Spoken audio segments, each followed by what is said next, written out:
He's known as a Yiddish journalist and author.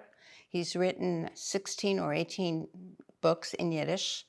I don't think he's tried to get them published in English, but they have been published in Hebrew and Spanish and Yiddish, of course. Well, Yiddish he wrote in. Indicative of his personality and his interests, current events moved him. He was a journalist. He was staff writer for first the Tug, Today, the Morning Journal, and then ultimately the Forward.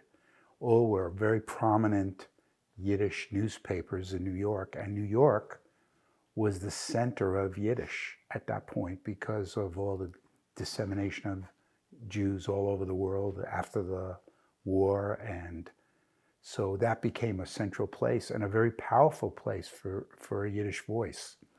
So he had really found his home as a journalist, and he was very opinionated about current events that were happening, including the formation of the State of Israel.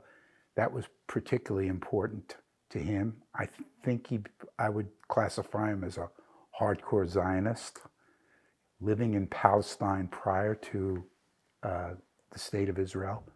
He was became very impressionable, and that really translated into his writing. Other books that he's written were about, like we just talked about, Oriental Jews living in Palestine, families that came to New York as immigrants, what their life was like.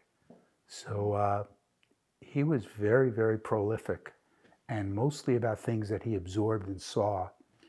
And it's almost tragic that, the Yiddish is sort of squashed, not available. So we hope that this will be more valuable and see not only him, but all the Yiddish literature that's out there, a world of wealth of knowledge.